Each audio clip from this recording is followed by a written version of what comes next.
Welcome back to another video on the channel and welcome to the choir catch-up. Now we've not done this for a very long time. I don't think we've done this since tuks.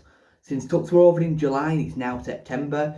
So today we're going to be giving a little bit of a review on Edinburgh and the tuks being over.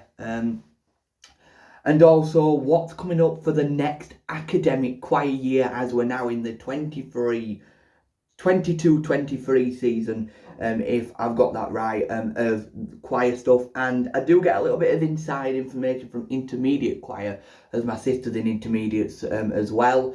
Just before getting to today's video, I do not say anything that's confidential or anything that should not be shared yet. I don't go around spreading any rumours that's kind of to do with, say for example, something gets given or something's out there and it's kind of like, oh, the choir might be doing this or looking at doing this and it's not actually true, or something that's about the choir that's, you know what I mean. But let's get on with today's video. If you're new around here, like and subscribe for more great content. Let's go. So before we get into the new academic year, let's finish off the last academic year with tuks camerata. I don't know if I touched on them being over and not, can't quite remember. But it was amazing having tuks camerata over. Made some really great new friends from South Africa. I always keep up to date with them via social media and stuff like that. And they were just really nice, down to earth people. And it was great to sing with such a world famous choir, who actually both choirs have the connection. And the story goes that Matt met Michael in 2016, and when they both met each other, they both realised the choirs have nothing in common because they sing different styles of music. But that re-sparked a bond, and they met in 2017, and then they met in 2019 in South Africa. And then they were planned to go over to Barnsley due to COVID, but obviously not. And we're going to be going over in the next 2 or 3 years back over to see tuks as well. But it was just amazing to have them over. Two choirs with different styles. That's why that connection was so good, because we got to hear what they can do and they got to hear what we can do, and we got to sing together. And it was such a really massive and great experience for the choir, and great experience for Barnsley really, because I think the mayor thought it was fantastic. Even the town thought it was huge. People who connected with Barnsley Youth Choir and people who are connected with the council and connected with lots of different things that know Barnsley Youth Choir. So it was fantastic as well, our sponsors and things like that. So it was just a massive experience, and being part of the committee team, not to dampen anything and not to make people feel like, oh, I wish I would have done the committee team or talking about this. It was great to get to know them personally as well, and to be able to show them around Barnsley and to get them a feel. And speaking to somebody yesterday, they said that they felt, and I said to them yesterday, oh, right on this ground where we stood now, which is outside the town hall, and where you're sat is where members of the South African choir have sat. So I felt very privileged to talk about that and things like that. But yeah, it was a fantastic experience. Now I missed them when, and it always feels when you've done something and you really look forward to something, then it's over, isn't it? And you feel a little bit sad about it. But then we had Edinburgh to look forward to. We did roughly, I think, about 18 concerts. We did the 2 experience concerts in Barnsley at Emmanuel Church, which were kind of like, the ones we did were like split into 2 halves of a concert. So there were now a long concert in Edinburgh, but it was kind of like 2 hours split into, you know what I mean, into concerts here in Barnsley. And then obviously on the Monday, I think it was a Monday the 60th, I can't remember when now, the time's gone over my head, but we were in Edinburgh for 10 days.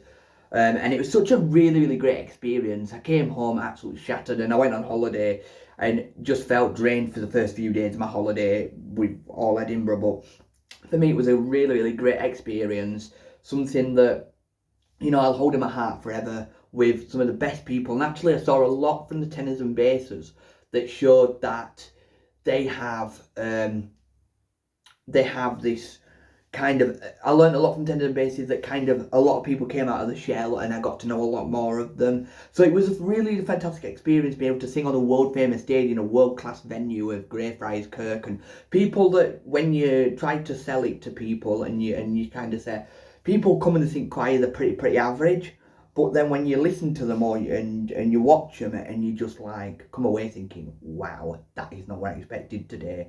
But you know, the challenge of trying to sell and get people to come, obviously I think I only got about 5 people come to watch from giving out the flyers and then I'm handing that in. But it's not too bad, at least I got some people to come and watch Barnsley Youth Choir. But anyways, Edinburgh was just so great, Tuks was great, and now it is the brand new year. So Barnsley Youth Choir 22-23 has officially begun. We had our first rehearsal last Thursday, and that was a really, really good rehearsal. I felt that, you know, we learnt 2 new pieces. We learnt The Scientist by Coldplay, and then Stephen Paulpus, The Road Home, and I love The Road Home and The Scientist as well. Sounds fantastic. I even gave the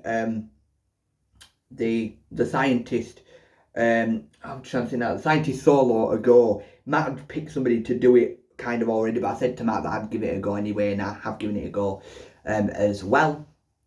So great. And do you know The Road Home? Do you know, surprisingly, I could sing pretty low in The Low Home because it goes do do do do do do do do do do, and even lower than that. But I went do, but I can sing low anyway on that bit, and it's just incredible. So I'm leaning onto the wall here.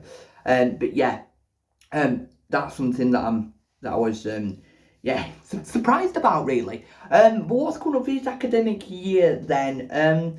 I've heard on the intermediate front that they're looking at doing a competition. I don't know what competition that is. It could be the whole international festival next year, but I'm not sure what that is, and I don't know if I'm really allowed to say anything like that yet. I've just heard that on the front, that they're looking at doing a competition of some sort. I'm just going to leave that there because I don't know anything about that yet. And I know that my sister in the intermediate choir and things like that, they're looking at doing a competition. The senior choir, meanwhile, might be something big planned, but I'm not going to say anything about that and stuff like that until the news properly comes out and things are properly confirmed. But they're looking at doing another tour in sort of, I think, the first week of the summer holidays next July. But I don't know what with that. And then there's lots of other news underneath the stars as well, and lots of other bits and bobs in between. But I don't know where the tour is to yet. I don't know if I'm going to take part in that yet, as I'm off to uni on Sunday. So this is kind of, for me, this is kind of, you know, not the end of the road. I still part of Barnsley Youth Choir and we'll try and get to lots of rehearsals, but I'll be away at uni quite a little bit, and obviously that's something obviously I won't be able to update you a lot. But for now, guys, if you're new around here, like and subscribe, and I'll see you in another video. Bye. Bye-bye.